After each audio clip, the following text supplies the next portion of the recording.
Hello everyone, welcome to the channel. इस video में मैं जर्नल साइंस के बायोलॉजी टॉपिक का जो मोस्ट इम्पॉर्टेंट पार्ट है ह्यूमन बॉडी यानी कि मानव शरीर से रिलेटेड जितने भी इम्पॉर्टेंट क्वेश्चंस बन सकते हैं, एग्जाम में ज़्यादातर पूछे जाते हैं, मैं उसको डिस्कस करूंगा। ये वीडियो काफ़ी इंपॉर्टेंट रहने वाली है आपकी आने वाली भर्ती परीक्षाओं के लिए। ठीक है, अगर आपने हमारा चैनल सब्सक्राइब नहीं किया तो सब्सक्राइब ज़रूर करें, ताकि आपको जो डेली की डेली वीडियोस हैं टॉपिक वाइज का सारा नोटिफिकेशन आपके पास टाइमली पहुंच सके। ठीक है, जैसे सामने सभी जानते हैं सुपर टेट की अगर मैं बात करूं तो इसमें लगभग 50 नंबर की जीके का कंटेंट बनता है, चाहे उसमें करंट अफेयर्स ले लो या हिस्ट्री, ज्योग्राफी, साइंस, ठीक है ना, या पॉलिटिक्स। ये इनकी सारे के सारे क्वेश्चंस के माध्यम से या थ्योरी के माध्यम से मैंने अपने चैनल पर कवर किया है।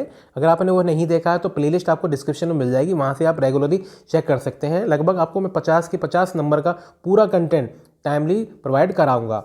ठीक है, काफ़ी कुछ मिल जाएगा और धीरे धीरे मिलता रहेगा। ठीक है, तो चलिए शुरुआत करते हैं मानव शरीर के बारे में इंपॉर्टेंट क्वेश्चंस से। इंसान का यानी कि ह्यूमन बीइंग का जो वैज्ञानिक नाम है वो क्या होता है? होमोसैपियंस।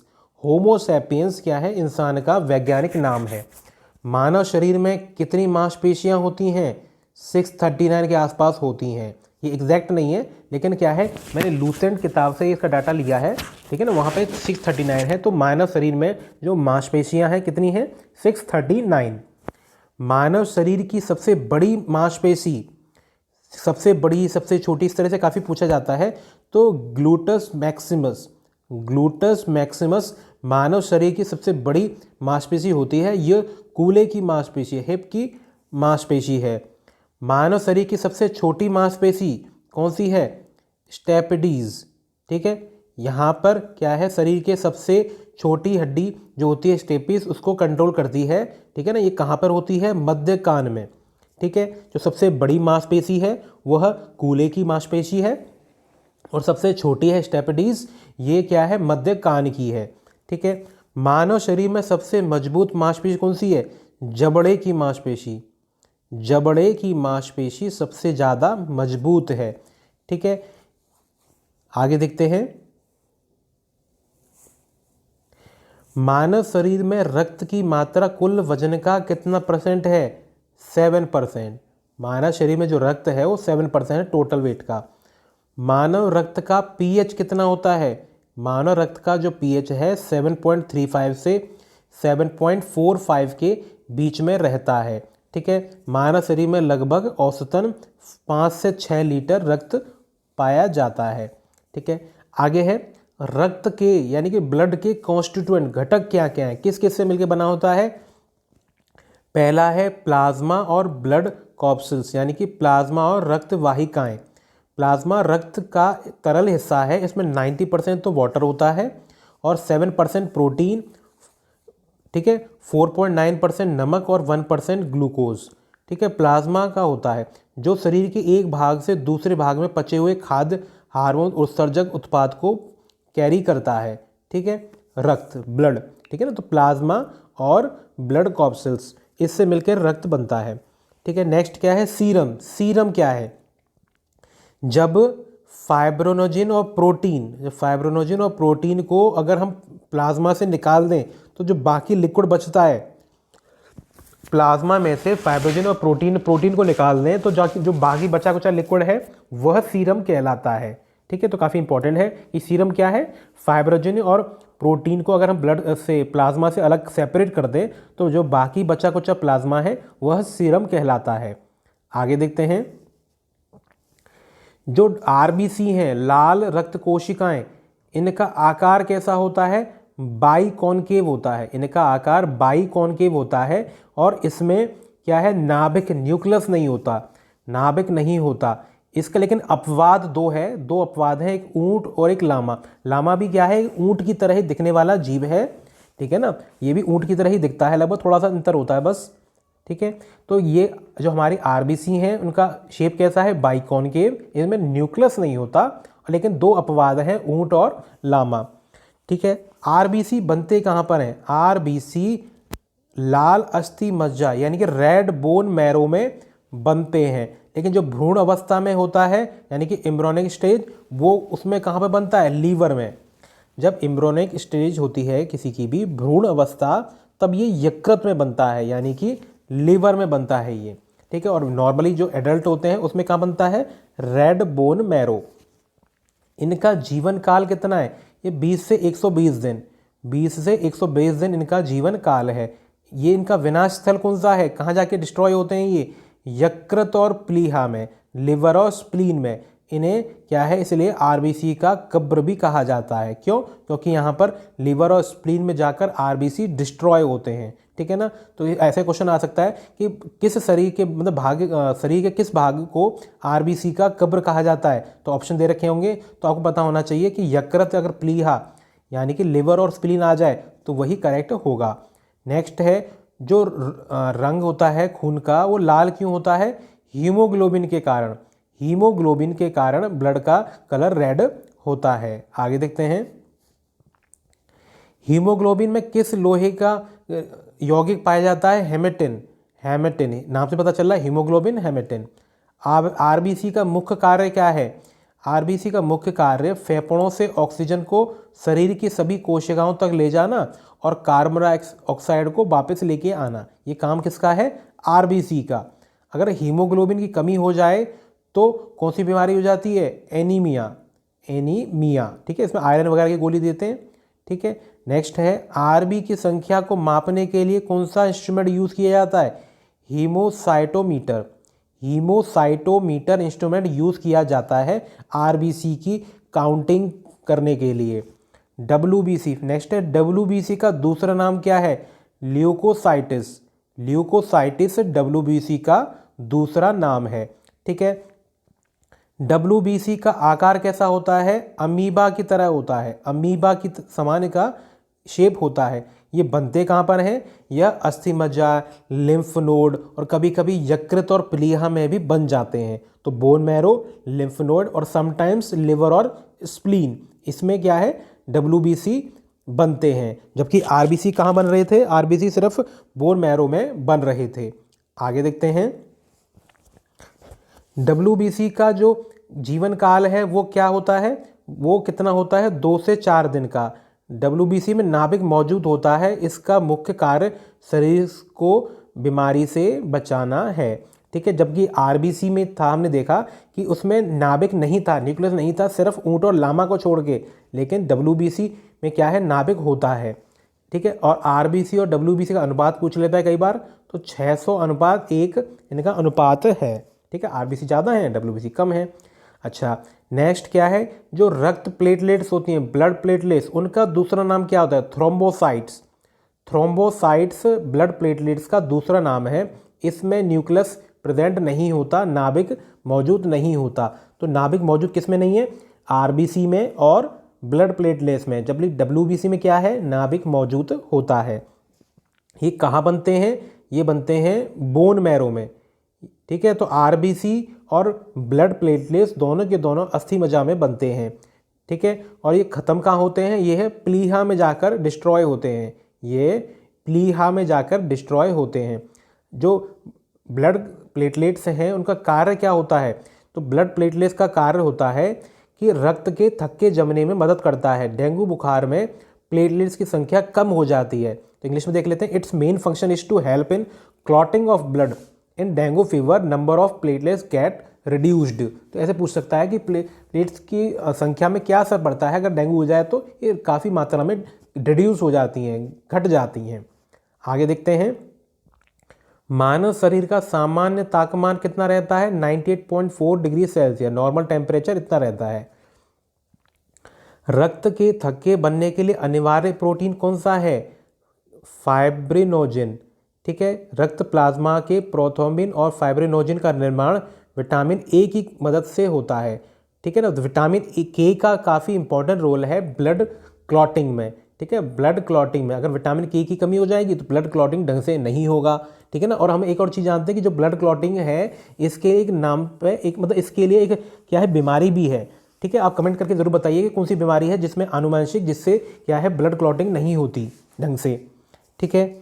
नेक्स्ट है रक्त समूह यानी कि जो है ब्लड ग्रुप, इसकी खोज किसने करी है? तो ब्लड ग्रुप की खोज कार्ल्स लैंस्टर ने करी है। कार्ल्स लैंस्टर ने 1900 में इसकी खोज करी थी और 1930 में लोबर पुरस्कार भी सम्मानित किया गया था इसी खोज के लिए। ठीक है, तो जो ब्लड ग्रुप होता है इसमें जो अंतर होता है वो किस वजह से होता है? ग्लाइकोप्रोटीन की वजह से होता है, जो आरबीसी में एंटीजन नामक पाया जाता है। ठीक है, थोड़ा थोड़ा सा अंतर करने की वजह से ही ब्लड ग्रुप चेंज हो जाते हैं। ठीक है, नेक्स्ट क्वेश्चन काफ़ी इंपॉर्टेंट पूछा जाता है कि किस रक्त समूह को यानी कि ब्लड ग्रुप को यूनिवर्सल डोनर कहा जाता है, यानी कि सार्वभौमिक दाता, यानी कि सबको क्या है दे सकता है, कोई दिक्कत नहीं होगी। कौन सा है? रक्त समूह ओ, यानी कि ब्लड ग्रुप ओ। जो ब्लड ग्रुप ओ है वो क्या है, किसी को भी ब्लड ट्रांसफ़र कर सकता है, डोनेट कर सकता है। ठीक है, आगे देखते हैं। मानव की लार में कौन सा एंजाइम पाया जाता है? मानव की लार में एमलेस नाम का एंजाइम पाया जाता है। ठीक है, तो मानव की लार में एमिलिस नामक एंजाइम पाया जाता है। लार की प्रकृति कैसी होती है? अम्लीय होती है, इसका pH 6.8 होता है। ठीक है, एसिडिक होता है नेचर में, 6.8 इसका pH है। ठीक, भोजन को पीसने के लिए कौन सा दांत का यूज़ किया जाता है? मोलर टीथ का, दाढ़ के दांत। ठीक है, भोजन को पीसने के लिए किसका उपयोग होता है? मोलर टीथ का, मोलर टीथ का यानी कि दाढ़ के दांत। पेट में पाया जाने वाला जो गैस्ट्रिक जूस है इसका pH क्या होता है? इसका pH होता है 1.5 से 3.5 के बीच में। यह हल्का पीला अम्लीय तरल है, लिक्विड है। मानव पेट में कौन सा अम्ल पाया जाता है? HCl, हाइड्रोक्लोरिक एसिड पाया जाता है, जो पेट के ऑक्सीनेटिक कोशिकाओं से स्रावित होता है, रिलीज होता है, ऑक्सीनेटिक सेल से रिलीज होता है, जो भोजन के साथ आने वाले सभी जीवाणुओं को मारता है और एंजाइमों की प्रक्रियाओं को तेज करता है। कौन? HCl। ठीक है, तुम्हारे पेट में कौन सा एसिड मिल रहा है? HCl। पेट के गैस्ट्रिक रस में कौन सा एंजाइम पाया जाता है? पेप्सिन और रेनिन। पेप्सिन और रेनिन हमारे जो पेट में जो गैस्ट्रिक जूस है उसमें ये एंजाइम पाए जाते हैं। एंजाइम पेप्सिन का काम है, तो पेप्सिन जो है प्रोटीन को पेप्टोन में तोड़ता है, प्रोटीन को पेप्टोन में तोड़ता है। कौन? पेप्सिन एंजाइम, जो कि गैस्ट्रिक जूस में पाया जाता है। ठीक है, अब साथ के साथ नोट जरूर करते चलें। ठीक है ना, आपको एक साथ रिवीजन करने में काफ़ी हेल्प मिलेगी। पूरा का पूरा साइंस का जो टॉपिक है, टॉपिक वाइज टॉपिक, वो आपको मैं एग्जाम तक करा दूंगा। आप डेली विजिट करें और चैनल पे क्या है जितना भी बाकी टॉपिक्स हैं, चाहे ज्योग्राफी होली या पॉलिटिक होली, वो भी कंटेंट आप विजिट करते रहें। आगे देखते हैं। पित्त का रस यानी कि बाइल जूस कहाँ बनता है? पित्त का रस की प्रकृति क्षारीय होती है, यह तरल पदार्थ होता है जो कि लीवर द्वारा बनाया जाता है। ठीक है, और पित्ताशय में जमा होता है।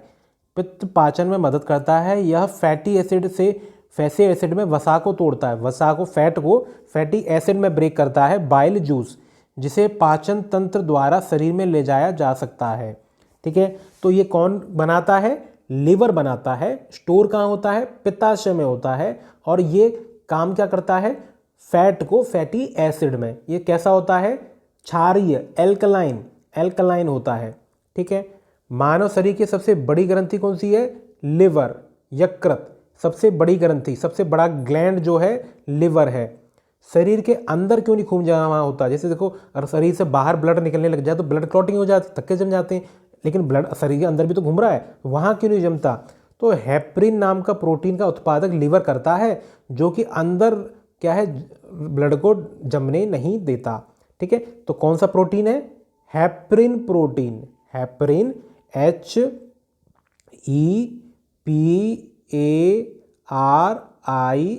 हेपरिन नाम का प्रोटीन है जो कि यकृत, लीवर रिलीज करता है, उत्पादन करता है।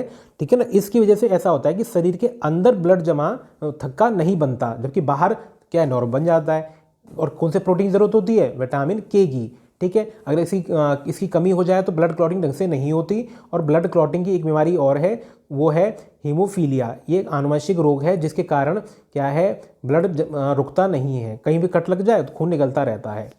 नेक्स्ट है, पित्त का pH क्या है? ठीक है, पित्त का pH क्या है? 7.7। यह पीले हरे रंग का क्षारीय तरल है जिसका pH 7.7 है। ठीक है, पित्त नली में रुकावट के मामले में क्या होता है? अगर पित्त की नली में रुकावट आ जाए तो क्या होगा? तो काफ़ी इंपॉर्टेंट है कि जॉन्डिस नाम की बीमारी हो जाती है। जॉन्डिस कैसे आती है? जो जिगर होता है उसकी कोशिकाएं रक्त से बिलोब्रिन लेना बंद कर देती हैं। बिलोब्रिन क्या है, किसका संबंध किससे है? जॉन्डिस नाम की बीमारी से है। बिलोब्रिन लेना बंद कर दी थी, परिणाम स्वरूप पूरे शरीर में बिलोब्रिन को पीलिया कहा जाता है। ठीक है, पूरे शरीर में क्या बिलोब्रिन फैल जाता है और पीले नाम की बीमारी हो जाती है। ठीक है, तो बिलोब्रिन का संबंध किससे है? जॉन्डिस से। ठीक है, पित्त नली में रुकावट की वजह से होता है ये। मानव शरीर की दूसरी सबसे बड़ी ग्रंथि कौन सी है? अग्नाशय, पैंक्रिया। सबसे बड़ी कौन सी थी? सबसे बड़ी थी यकृत, लीवर। और सेकंड नंबर पे कौन सी है? अग्नाशय, पैंक्रियास। ठीक है, ब्लड सर्कुलेशन, रक्त परिसंचरण, ब्लड सर्कुलेशन की खोज किसने करी थी? विलियम हार्वे ने 1628 में कर दी थी। देख लो, विलियम हार्वे ने। मानव शरीर में कितने चैम्बर्स होते हैं? मानव हृदय में, हार्ट में कितने चैम्बर्स होते हैं? 4 चैम्बर्स होते हैं। मानव शरीर से रक्त को हृदय की ओर ले जाने वाली रक्त वाहिकाओं को क्या कहा जाता है? वेन्स। और हृदय को कौन ले जाती है? बॉडी से अगर हृदय में ले जाना हो तो नसें, वेन्स जो होती हैं, और धमनियाँ क्या होती हैं? ये क्या करती हैं? हृदय से बॉडी में ले जाती हैं। उल्टा होता है ना। फिर नेक्स्ट है फुसफुस सिरा, जो होता है पल्मोनरी वेन होती है। यह इसका कार्य क्या होता है? फेफड़े से हृदय तक शुद्ध रक्त पहुंचाती है। फेफड़े से हृदय तक शुद्ध रक्त कौन पहुंचाता है? फुसफुस सिरा, पल्मोनरी वेन। और पल्मोनरी आर्टरी यानी कि पल्मोनरी जो धमनी होती है, यह इसका काम क्या होता है? यह हृदय से फेफड़ों को तक अशुद्ध रक्त पहुंचाती है ताकि उसको साफ करने के लिए दे देती है। ठीक है, तो थोड़ा सा अंतर है। चारों को एक बार दोबारा देख लेते हैं। पहला तो होता है वेन्स को शिरा भी कहते हैं। ठीक है ना, नसें यहाँ पे शिरा कर लेते हैं, शिरा। ठीक है ना, जो वेन्स हैं शिरा। ठीक है, मानव शरीर से रक्त को हृदय की तरफ कौन ले जाता है? वेन्स ले जाती हैं। और हार्ट से बॉडी में कौन ले जाता है? धमनियाँ। ठीक है, और पल्मोनरी वेन और आर्टरी का काम क्या है? जो पल्मोनरी वेन है वो तो फेफड़े से हृदय को ले जाती हैं, फेफड़े से हृदय तक, और हृदय से फेफड़े तक अशुद्ध पल्मोनरी आर्टरी। ठीक है, आगे देखते हैं। मानव में पाई जाने वाली सबसे बड़ी धमनी कौन सी है? महाधमनी एरोटा। एरोटा सबसे बड़ी आर्टरी है। ठीक है, ह्यूमन बॉडी में सबसे बड़ी आर्टरी कौन सी है? एरोटा। ठीक है, सबसे बड़ी नस कौन सी है? शिरा कौन सी है? वेन्स। सबसे बड़ी वेन कौन सी है? Inferior vena cava. Inferior vena cava सबसे बड़ी है। ठीक है, इंसान का जो नॉर्मल क्या है? रक्तचाप है। रक्तचाप वो कितना है? 120/80 क्या है? नॉर्मल बॉडी का रक्तचाप होता है। ठीक है, किस उपकरण का उपयोग रक्तचाप को मापने के लिए किया जाता है? स्फिग्नोमैनोमीटर। ठीक है, स्फिग्नोमैनोमीटर काफ़ी इंपॉर्टेंट है, ये पूछा भी जाता है, यूपी टेट में भी कई बार पूछा गया है। ठीक है ना, तो ये इंस्ट्रूमेंट का यूज़ होता है। ठीक है, नेक्स्ट है कृत्रिम पेसमेकर का काम क्या होता है? पेसमेकर यानी कि आर्टिफिशियल जो पेसमेकर जो दिल में लगाते हैं, इसका काम ये होता है कि अगर बॉडी में जो हार्ट है वो ढंग से काम नहीं कर रहा, सिग्नल ढंग से नहीं भेज रहा, तो उसके लिए आर्टिफिशियल पेसमेकर लगाया जाता है। तो ऐसा क्वेश्चन आता है कि जो पेसमेकर है इसका संबंध किससे है? तो ये हार्ट से रिलेटेड है, दिल से रिलेटेड है। ठीक है, आगे देखते हैं। लसिका क्या है? लिम्फ क्या है? लिम्फ क्या होता है? विभिन्न ऊतकों और कोशिकाओं यानी कि टिश्यूज और सेल्स के बीच के अंतराल में पाया जाने वाला हल्का पीला द्रव्य लसिका कहलाता है, यानी कि लिम्फ कहलाता है। लसिका में पाए जाने वाली कॉर्क कोशिकाओं को लिम्फोसाइट कहा जाता है। दिल की और ऊतकों से केवल एक ही दिशा में ये फ्लो करता है। ठीक है, ये सिर्फ एक ही डायरेक्शन में फ्लो करता है लिम्फ। पेशाब का रंग पीला क्यों होता है? ये यूरोक्रोम की उपस्थिति के कारण होता है। इसका pH 6 होता है और ये अम्लीय होता है। ठीक है, जो टॉयलेट जो होता है उसका रंग जो येलो होता है, पूछा जाता है कि किसकी वजह से होता है? यूरोक्रोम की वजह से। ठीक है, तो अगर हम बात करें तो ब्लड में 2-3 तरह के कलर के बारे में बात पूछेगा क्वेश्चन कि टॉयलेट के कलर येलो क्यों है? यूरोक्रोम की वजह से, यूरिन यूरोक्रोम। ठीक है, अच्छा, और जो ब्लड है, ब्लड का किस लिए होता है? हीमोग्लोबिन की वजह से। ठीक है, ऐसे क्वेश्चन आता है। जो स्किन है, स्किन जो हमारी जो त्वचा है उसका कलर किस वजह से अंतर आता है, किस वजह से होता है, मेलेनाइन की वजह से, MELANIN। ठीक है, जो 2-3 तरह के पिगमेंट पूछे जाते हैं। नेक्स्ट है जो किडनी जो पत्थर होता है वो क्या है, कैल्शियम ऑक्सलेट। जो पथरी हो जाती है वो होती क्या है, कैल्शियम ऑक्सलेट होती है। ठीक है, हीमोडायलिसिस क्या होता है, जो कृत्रिम किडनी का उपयोग करने वाले रोगियों से के रक्त से यूरिया की अधिकता को हटाने के लिए यूज होता है। डायलिसिस सब हम सभी जानते हैं, ठीक है ना, जिनकी किडनी खराब हो जाती है उनके लिए यूज होता है। नेक्स्ट है कौन सी झिल्ली मस्तिष्क को कवर करती है, कौन सी झिल्ली यानी कि मेम्ब्रेन, कौन सी मेम्ब्रेन ह्यूमन के ब्रेन को कवर करती है, मेनिंगस। मेनिंगस क्या है, ह्यूमन ब्रेन को कवर करती है। ब्रेन एक बोनी बॉक्स में स्थित होता है जिसे स्कल कहा जाता है, कपाल कहा जाता है। ठीक है, तो कौन कवर कर रहा है, मेनिंगस। इसके बीच में एक लिक्विड तरल भी होता है जो कि क्या, इसका काम क्या होता है, जो ह्यूमन ब्रेन है वो सुरक्षित रखना, उसको सुरक्षित रखना, उसमें कोई शॉक वगैरह ना लगे, झटका वगैरह ना लगे, उससे नुकसान ना हो। ठीक है, मेनिंगस। इंसान के दिमाग का वजन कितना है, 1350 ग्राम, 1350 ग्राम। सेरिब्रम का काम क्या है, सेरिब्रम ये ज्ञान का केंद्र है, स्मृति, ज्ञान, शक्ति, सोच। ठीक है, यह इस अंग से प्राप्त मांसपेशियों के मूवमेंट को समन्वित करता है। जो हमारी जो पूरी बॉडी की मसल्स हैं उसकी मूवमेंट को कंट्रोल करता है। ठीक है ना, ये ज्ञान का केंद्र है, विजडम के लिए यूज होता है, पार्ट विजडम। ठीक है ना, ज्ञान का केंद्र, नॉलेज का केंद्र, स्मृति, ज्ञान, शक्ति, सोच, ये सब सेरेब्रम का काम है। थैलेमस का काम क्या है, थैलेमस क्या है, यह दर्द, ठंडी, गर्मी का केंद्र है, इसको महसूस करता है। ठीक है ना, टेम्परेचर को, थैलेमस। फिर क्या है, हाइपोथैलेमस का कार्य क्या है, यह पिट्यूटरी ग्रंथि के स्राव से स्रावित अंतस्रावी ग्रंथियों के हार्मोनल स्राव को नियंत्रित करता है। भूख, प्यास, तापमान नियंत्रण केंद्र है ये। तो क्वेश्चन क्या पूछता है कि ये हाइपोथैलेमस होता है, ये किस हार्मोन के जो रिलीज, किस ग्लैंड से हार्मोन को रिलीज होने में हेल्प करता है, ये होता है पिट्यूटरी ग्लैंड। हाइपोथैलेमस का संबंध पिट्यूटरी ग्लैंड से है। ठीक है ना, और ये क्या है, भूख, प्यास, तापमान का नियंत्रण केंद्र भी है हाइपोथैलेमस। ठीक है, कहाँ पे मिलता है, ब्रेन में। अनैच्छिक क्रिया यानी कि रिफ्लेक्स एक्शन, रिफ्लेक्स एक्शन या इन्वॉलंटरी एक्शन जो होते हैं, इसकी खोज किसने करी थी, मार्शल हॉल ने। मार्शल हॉल ने इसकी खोज करी थी, अनैच्छिक क्रिया, इन्वॉलंटरी क्रिया। ठीक है, आगे देखते हैं। मानव शरीर में कितने कपाल तंत्रिका हैं और कितने रीढ़ की हड्डी में पाई जाती हैं। ठीक है, तो ये क्या है, कपाल नसों के 12 जोड़े और रीढ़ की हड्डी के 31 जोड़े मौजूद होते हैं ह्यूमन बॉडी में। तंत्रिका ऊतकों यानी कि नर्वस टिश्यूज की इकाई क्या होती है, न्यूरॉन। नर्वस टिश्यूज की जो इकाई है, यूनिट कौन सी होती है, न्यूरॉन। ठीक है, मानव शरीर में कितनी हड्डी पाई जाती है, 206 पाई जाती है और बचपन के दौरान ये 300 रहती हैं। मानव शरीर के भाग सिर में, हेड में कितनी हड्डियां होती हैं, 29। माथे में 8, 14 चेहरे में, कानों में 6 और कंठिका में 1। ठीक है, नेक्स्ट है तो 29 याद कर लेना कि कितना होता है हेड में, 29। कितनी पसलियां होती हैं, रिब्स होती हैं 24।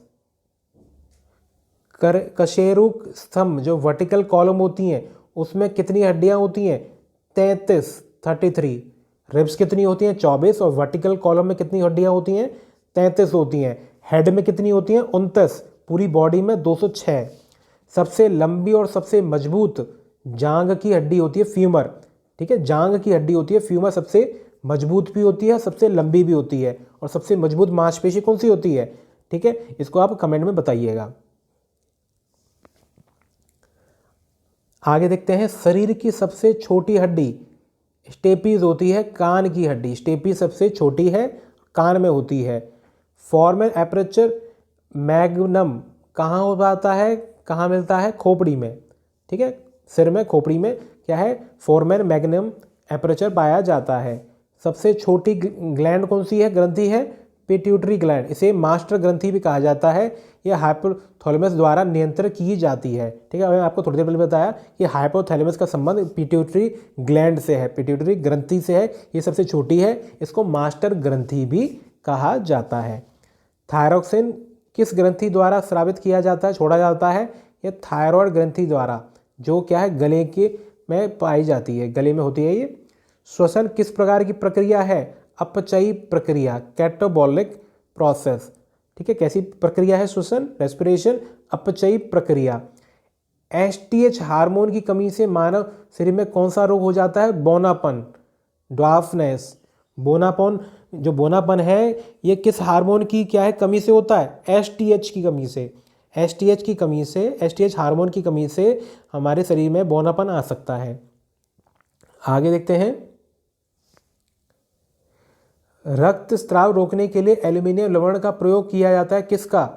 पोटैश एलम फिटकरी, पोटैश एलम फिटकरी का यूज़ किया जाता है। ये एल्यूमिनियम का लवण होता है, एल्यूमिनियम सॉल्ट होता है, जो ब्लड के जो बॉडी से स्राव हो रहा है, रिलीज हो रहा है, कट रहा के निकल रहा है, उसको रोकने में हेल्प करता है। महिलाओं की गर्भावस्था की अवधि कितनी होती है नॉर्मल? 266 से 270 डेज। सबसे बड़ी अंतस्रावी ग्रंथि कौन सी है? Endocrine, thyroid. ठीक है, उससे लिवर से क्या है, इसको वो नहीं करना। सबसे बड़ी ग्रंथि तो लिवर होती है, लेकिन अगर एंडोक्राइन ग्लैंड पूछे यानी कि अंतस्रावी ग्रंथि पूछे, ये थायराइड होती है। ठीक है, पित्त किस अंग द्वारा स्रावित होता है? यकृत द्वारा, लिवर द्वारा। स्टोर कहाँ होता है? पैंक्रियाज में, अग्नाशय में। टिटनेस रोग, टिटनेस रोग से कौन सा अंग प्रभावित होता है? कंकाल पेशियों को नियंत्रित करने वाली तंत्रिका कोशिकाएं, तंत्रिका कोशिकाएं प्रभावित होती हैं टिटनेस रोग से। स्वस्थ शरीर मनुष्य के शरीर में औसत कितना रक्त होता है? 5 से 6 लीटर। इसको शुद्ध कौन करता है? किडनी, किडनी इसको क्या है, शुद्ध करती है। ठीक है, आगे देखते हैं, मानव शरीर की सबसे छोटी ग्रंथि पिट्यूटरी मस्तिष्क में होती है, इसे मास्टर ग्रंथि भी कहते हैं। सबसे बड़ी ग्रंथि कौन सी है? यकृत होती है, लिवर। इंसुलिन की खोज किसने करी थी? फ्रेडरिक चार्ल्स वेस्ट ने, फ्रेडरिक और चार्ल्स वेस्ट ने। वस्तु का प्रतिबिंब कहाँ पर बनता है? आँखों के रेटिना में।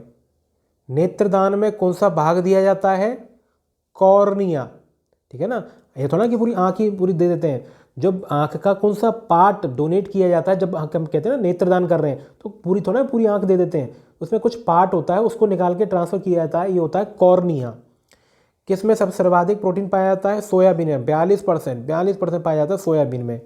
जल में घुलनशील विटामिन कौन से हैं? विटामिन बी और सी, विटामिन बी और सी जल में घुलनशील विटामिन हैं। और ये क्या है? विटामिन सी सबसे ज़्यादा कहाँ पाया जाता है? खट्टे फलों में, सिट्रस फ्रूट्स में पाया जाता है। ठीक है, आगे देखते हैं, विटामिन सी का केमिकल नेम क्या है? Ascorbic acid, ascorbic acid vitamin C का केमिकल नेम है। जीव विज्ञान यानी कि बायोलॉजी के जनक किसे कहा जाता है? एरिस्टोटले को, अरस्तु को, अरस्तु को जीव विज्ञान का जनक कहा जाता है। और इस शब्द का प्रयोग सबसे पहले किसने किया था? लेमार्क ने और ट्रेविरेस ने, लेमार्क एवं ट्रेविरेनस ने सबसे पहला वर्ड यूज़ किया था ये बायोलॉजी का। वनस्पति विज्ञान के जनक किसे कहा जाता है?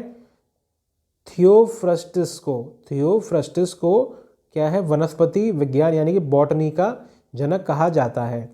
आधुनिक वर्गीकरी यानी कि मॉडर्न टैक्सोनॉमी के पिता किसको कहा जाता है? लिनस को, कार्लस लिनस को क्या है? मॉडर्न टैक्सोनॉमी का फादर कहा जाता है। चेचक, चेचक के टीके का खोज किसने करी थी? एडवर्ड जेनर ने। स्मॉल पॉक्स के टीके की खोज किसने करी थी? एडवर्ड जेनर ने। ठीक है, आम का वास्तविक नाम क्या है? वनस्पतिक नाम क्या है? वह है Mangifera indica, Mangifera indica. Carbon dioxide gas किस प्रभाव में सर्वाधिक योगदान देती है? ग्रीन हाउस में, ग्रीन हाउस गैस होती है सबसे ज़्यादा, इसी की वजह से ग्रीन हाउस फैलता है। ठीक है, आगे देखते हैं, रेबीज के टीके की खोज किसने की थी? अलेक्जेंडर फ्लेमिंग ने। रेबीज की टीके की खोज अलेक्जेंडर फ्लेमिंग ने। विद्युत बल्ब के अंदर कौन सी गैस भरी जाती है? आर्गन गैस, आर्गन गैस भरी जाती है विद्युत बल्ब में। हंसाने वाली गैस किसे कहा जाता है? इसकी खोज किसने करी थी? Nitrous oxide, N2O। ठीक है, जोसेफ प्रिस्टले ने इसकी डिस्कवरी की थी, प्रिस्टले ने। ठीक है, हंसाने वाली गैस को। सर्वप्रथम आवर्त सारणी का निर्माण किसने किया था? रशियन वैज्ञानिक मेंडलीव ने जो पीरियोडिक टेबल था उसका निर्माण किया था। और जो मॉडर्न टाइम में यूज़ हो रही है वो किसके द्वारा थी? मोज़ले द्वारा। आधुनिक समय में जो आवर्त सारणी है वो किसके द्वारा प्रतिपादित थी? मोज़ले द्वारा। विद्युत धारा को किससे नापा जाता है? एम्पियर में नापा जाता है। किसके द्वारा यांत्रिक ऊर्जा को विद्युत ऊर्जा में रूपांतरित किया जाता है? डायनमो उपकरण। आगे देखते हैं, रिकेट्स बीमारी किस विटामिन की कमी से होती है? विटामिन डी की कमी से रिकेट्स बीमारी हो जाती है। टाइफाइड रोग से कौन सा अंग प्रभावित होता है? आंत, इंटेस्टाइन। ठीक है, इंटेस्टाइन किससे प्रभावित हो जाता है? टाइफाइड से। विटामिन ई की कमी से कौन सा रोग होता है? जनन शक्ति की या प्रजनन शक्ति की कह लो, उसकी शक्ति में कमी आ जाती है, विटामिन ई। दूध जनक हार्मोन जो होता है किस ग्रंथि से होता है? ऑक्सीटोसिन हार्मोन होता है ये। इसका स्राव पीयूष ग्रंथि से पिछले भाग से होता है, पीयूष ग्रंथि के भाग से होता है ऑक्सीटोसिन हार्मोन, जो कि क्या है? दूध जनक हार्मोन है। जन्म के बाद मानव के किस ऊतक में कोई कोशिका का विभाजन नहीं होता? नर्व। ठीक है, जन्म के बाद इसका कोई पार्टीशन नहीं होता। आंसू किस ग्रंथि से निकलते हैं? लैक्रिमल ग्लैंड से होते हैं, ये कि आंखों में पाया जाता है। लैक्रिमल ग्लैंड का संबंध किससे है? आंसू से। ठीक है, आगे देखते हैं, इंसुलिन के अतिस्राव से कौन सा रोग हो जाता है? अगर ज़्यादा रिलीज हो जाए तो हाइपोग्लाइसीमिया। ठीक है, गुर्दे की कार्यात्मक इकाई कौन सी है? नेफ्रॉन। किडनी की जो कार्यात्मक इकाई है, यूनिट है, कौन सी है? नेफ्रॉन है। इंसुलिन किसके द्वारा उत्पादित किया जाता है? अग्नाशय के द्वारा, पैंक्रियाज के द्वारा। ठीक है, पित्त कहाँ पर जमा होता है? पित्त जमा होता है पित्ताशय में, यानी कि गाल ब्लैडर में। ठीक है, रिलीज कौन करता है?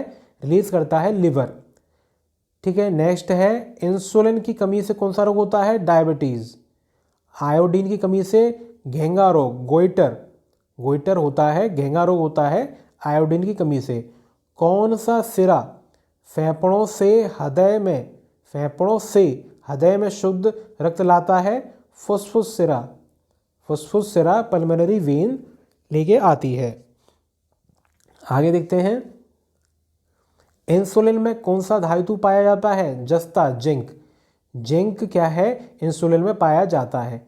मानव मस्तिष्क का कौन सा अंग निगलने और उगलने का क्या है? नियामक केंद्र है? मेडुला ऑब्लिंगेटा।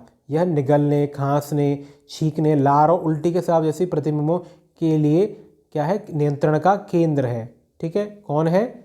मेडुला ऑब्लिंगेटा। जेनेटिक्स में किसका अध्ययन होता है? हेरिडिटी और वेरिएंस का। जेनेटिक्स। डीएनए की द्विगुणित कुंडली यानी कि डबल हेलिकल स्ट्रक्चर का पता किसने लगाया था? वॉटसन एवं क्रिक ने। ये क्वेश्चन काफ़ी बार पूछा जाता है कि जो डीएनए है इसका जो डबल हेलिकल स्ट्रक्चर का पता किसने लगाया था? वॉटसन एवं क्रिक ने। आरएनए कहाँ मिलता है? आरएनए क्या है? साइटोप्लाज्म यानी कोशिका द्रव्य में मिलता है, साइटोप्लाज्म में मिलता है आरएनए। मानव मस्तिष्क के कितने निलय होते हैं? वेंट्रिकल्स 4।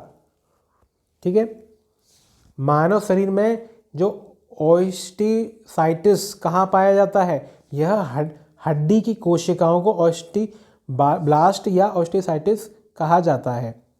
आगे देखते हैं, कौन सा हार्मोन आपातकाल हार्मोन कहलाता है? यानी कि इमरजेंसी हार्मोन कौन सा कहलाता है? Adrenal hormone. कार्पस ल्यूटियम द्वारा स्रावित हार्मोन कौन सा है? प्रोजेस्टेरॉन यानी कि फीमेल हार्मोन है प्रोजेस्टेरॉन। किसके द्वारा होता है? कॉर्पस ल्यूटियम द्वारा। ज़्यादा शराब पीने से व्यक्ति की मृत्यु किस वजह से होती है? सिरोसिस की वजह से। क्रिसमस कारक बीमारी किससे जुड़ा होता है? रक्त में जमाव से। इसे हीमोफीलिया भी कहते हैं। आनुवंशिक रोग है जिसमें शरीर से बाहर रक्त निकलता रहता है, जमता नहीं है ये। हीमोफीलिया या क्रिसमस कारक। तंबाकू में कौन सा तत्व मनुष्य के लिए हानिकारक होता है? निकोटीन। न्यूरॉन मानव शरीर के किस तंत्र में पाया जाता है? नर्वस सिस्टम, तंत्रिका तंत्र में न्यूरॉन पाया जाता है। इसकी क्या है? ये इकाई है, यूनिट है। किडनी की क्या है? नेफ्रॉन, और नर्वस सिस्टम की क्या है? न्यूरॉन। मनुष्य के किस भाग में टीबिया और फिबुला हड्डी पाई जाती है? पैरों में। पैरों में पाई जाती है टीबिया और फिबुला हड्डी। ठीक है, आगे देखते हैं। दांतों से खून का गिरना किस विटामिन के कारण होता है? ये विटामिन सी की कमी से होता है। विटामिन सी की कमी से दांतों से खून का गिरना होता है। मानव शरीर में वसा कहाँ जमा होता है? फैट कहाँ जमा होता है? वसा ऊतक में, यानी कि एडिपोज टिश्यू में। एडिपोज टिश्यू में फैट इकट्ठा होता है। मानव शरीर में बोमेन कैप्सूल कहाँ पाया जाता है? किडनी में। किडनी में। शरीर में विटामिन डी का निर्माण कौन करता है? स्किन, त्वचा। ठीक है ना, ये हमें बाहर से सब्जी वगैरह से नहीं मिलती विटामिन डी। इसको क्या है, ये हमारी बॉडी में त्वचा द्वारा निर्माण भी होती है और धूप वगैरह से भी हम मिल सकती है। गोली भी आती है विटामिन डी की। दिल का दौरा किस कारण होता है? दिल में रक्त की आपूर्ति की कमी की वजह से हो जाता है। स्तनपाइयों में स्वेद ग्रंथियों का मुख्य कार्य क्या होता है? यानी कि इंग्लिश में देखें, main function of sweet glands. ठीक है, पसीना वगैरह जो आता है, इसका काम क्या होता है? ताप संतुलन है, यानी कि बॉडी के टेम्परेचर को रेगुलेट करने में, मेंटेन करने में। मनुष्य में कौन से क्रोमोसोम के मिलने से लड़के का जन्म होता है? पुरुष का तो वाई क्रोमोसोम, और फीमेल का, स्त्री का एक्स क्रोमोसोम। अगर ऐसा होता है वाई और एक्स, और तो क्या है, एक लड़के का जन्म होगा। ठीक है, आगे देखते हैं। एनाल्जेसिक क्या होता है? ये एक दर्द निवारक औषधि है, पेन किलर है। एनाल्जेसिक क्या है? एक पेन किलर है। रेडियोधर्मी यानी कि रेडियो एक्टिव स्ट्रोंटियम 90 से कौन सी बीमारी हो जाती है? त्वचा कैंसर, यानी कि स्किन कैंसर। गुणसूत्र क्रोमोसोम किससे मिलकर बनते हैं? डीएनए और प्रोटीन से। डीएनए और प्रोटीन से मिलकर क्रोमोसोम बनता है। किस भाग में पाचन और श्वसन पाइप दूसरे से मिलती हैं? ठीक है, ये होती हैं ईसोफिगस, यानी कि ग्रासन नली। ग्रासन नली। अव्ययी श्वसन यानी कि एनारोबिक रेस्पिरेशन क्या होता है? यह ऐसा रेस्पिरेशन है जिसमें ऑक्सीजन की अनुपस्थिति होती है, यानी कि ऑक्सीजन की एब्सेंस में क्या है, जो रेस्पिरेशन हो रहा है वो क्या है? एनारोबिक रेस्पिरेशन कहलाता है। नेफ्रॉन। नेफ्रॉन किससे रिलेटेड है? किडनी से। और किस सिस्टम का पार्ट है? ये एक्सक्रीटरी सिस्टम का पार्ट है नेफ्रॉन। और न्यूरॉन किसका है? नर्वस सिस्टम का, है ना। ये अंतर ध्यान रखना है। मनुष्य के यकृत में किस विटामिन का निर्माण होता है? Vitamin A. ठीक है, लिवर में कौन से विटामिन का निर्माण होता है? विटामिन ए का। कैप्सूल का आवरण किसका बना होता है? स्टार्च का। कैप्सूल के खाली कवर जिसे केमिकल से बनाया जाता है उसका नाम है गेलेटिन। ठीक है ना, ये काफ़ी इंपॉर्टेंट, गेलेटिन पूछा जाता है कि कैप्सूल के जो ऊपर कवर होता है क्या होता है, वो किसका बना होता है? गेलेटिन का। वृद्धावस्था से संबंधित तथ्यों के अध्ययन को क्या कहा जाता है? जेरेंटोलॉजी। जेरेंटोलॉजी। हेपेटाइटिस बी के रोग से कौन सा अंग प्रभावित होता है? यकृत, लीवर। हेपेटाइटिस बी जो रोग होता है उससे जो अंग प्रभावित होता है वो कौन सा है? यकृत, लीवर। अगर कोई मनुष्य अपनी स्मृति खो बैठे, मेमोरी खो बैठे, तो इसका मतलब कौन सा अंग प्रभावित हुआ है? सेरिब्रम, क्योंकि सेरिब्रम ही तो वो पार्ट है जिसमें विजडम, नॉलेज, स्मृति सब रिलेटेड होता है। साइनकोबैलेमिन किसे कहा जाता है? विटामिन B12 को। विटामिन B12 का ये केमिकल नेम है। ठीक है, विटामिन B12 का क्या नाम है? साइनोकोबैलेमिन। ठीक है, अस्थियों का अध्ययन विज्ञान किस शाखा के अंतर्गत आता है? ऑस्टियोलॉजी। ऑस्टियोलॉजी क्या है? जो अस्थियां होती हैं, बोन्स होती हैं, उसकी स्टडी को कहा जाता है।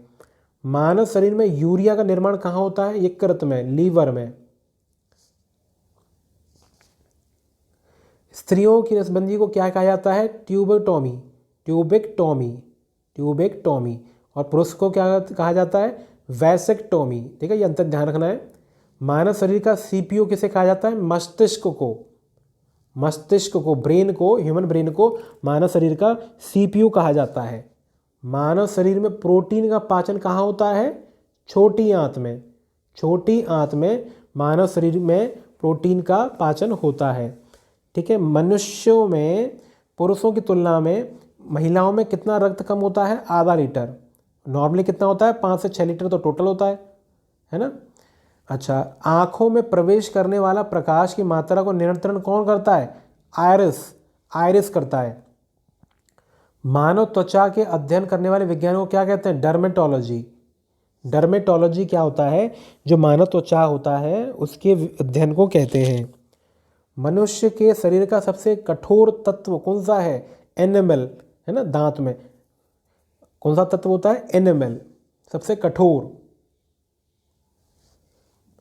मनुष्य के नाखून में कौन सा प्रोटीन पाया जाता है? कैरेटिन। कैरेटिन नाखून में प्रोटीन पाया जाता है। सबसे बड़ा अंग कौन सा है ह्यूमन बॉडी का? त्वचा। सबसे बड़ा अंग कौन सा है? त्वचा, स्किन। मानव शरीर का सबसे लंबी कोशिका कौन सी है? तंत्रिका कोशिका। सबसे लंबी कोशिका कौन सी है? तंत्रिका कोशिका। नर्वस टिश्यू, नर्वस सेल सबसे बड़ा कोशिका है। मानव शरीर का तापमान कितना रहता है? 98.6 से या 38 डिग्री सेल्सियस, ठीक है, या 310 केल्विन। मानव शरीर में गुणसूत्रों की संख्या कितनी होती है? 23 जोड़े। अगर टोटल कह लो तो 46। मानव शरीर में जो गुणसूत्र होते हैं, क्रोमोसोम्स होते हैं, वो कितने होते हैं? 23 जोड़ी होते हैं। मानव मस्तिष्क का सबसे बड़ा भाग कौन सा होता है? सेरिब्रम। सेरिब्रम सबसे बड़ा भाग होता है। दांतों और हड्डियों की संरचना के लिए कौन सा तत्व जरूरी है?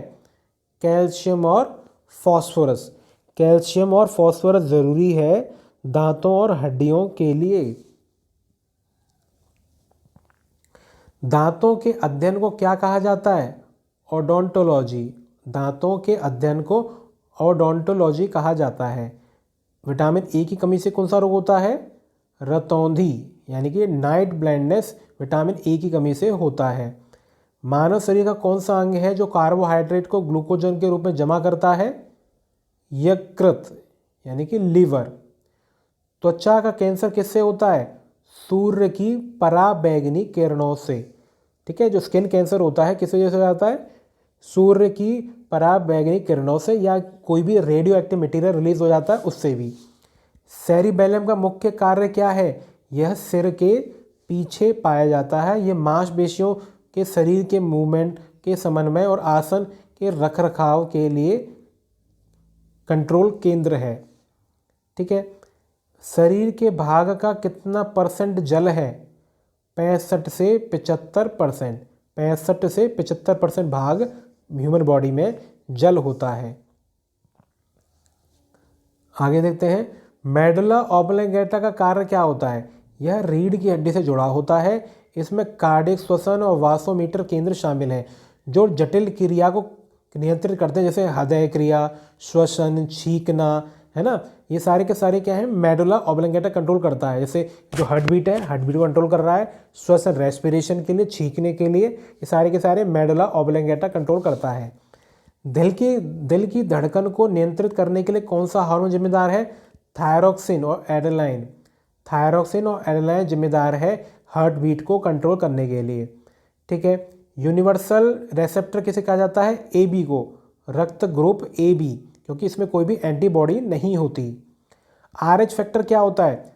RH फैक्टर क्या है? यह रिसर्च बंदर में खोजा गया था। अगर यह मानव रक्त में पाया जाता है तो RH पॉजिटिव कहते हैं, अगर नहीं पाया जाता RH नेगेटिव कहते हैं। ठीक है, जैसे ब्लड ग्रुप की बात करते हैं इसी तरह से RH फैक्टर भी होता है। त्वचा का रंग यानी कि स्किन का कलर किसकी वजह से होता है? मेलानाइन की वजह से, मेलानिन की वजह से होता है, MELANIN। ठीक है। और टॉयलेट का कलर येलो किसकी वजह से होता है? यूरोक्रोम की वजह से। और ब्लड का कलर येलो किसकी वजह से होता है? हीमोग्लोबिन की वजह से। ठीक है, तो ये थे जो मोस्ट इंपॉर्टेंट क्वेश्चन जो ह्यूमन बॉडी से रिलेटेड बन सकते थे। मैंने सारे के सारे इस वीडियो में लगभग कवर किए हैं, कुछ एक आध छोटे होंगे तो मैं अलग से वीडियो में मिक्स्ड क्वेश्चंस बनाऊंगा, पूरे बायोलॉजी के इकट्ठे उसमें कवर कर लूँगा। ठीक है, अगर आप चैनल पर पहली बार है तो सब्सक्राइब ज़रूर करें। ठीक है ना, तो आने वाली जो भर्ती परीक्षा है सुपर टेट की या कोई भी एग्ज़ाम ले लो, उसमें अगर आप जी के टॉपिक है तो उसमें लगभग, जैसे अगर मैं सुपर टेट की बात करूँ, लगभग 50 नंबर की जी के आती है, चाहे साइंस, ज्योग्राफी, करंट अफेयर्स सब कुछ मिलाकर। ठीक है ना, तो वो उसके लिए क्या है, जितने भी इंपॉर्टेंट टॉपिक्स बन सकते हैं, टॉपिक वाइज टॉपिक आपको हमारा चैनल पे कंटेंट मिलेगा। तो थैंक्स फॉर वॉचिंग।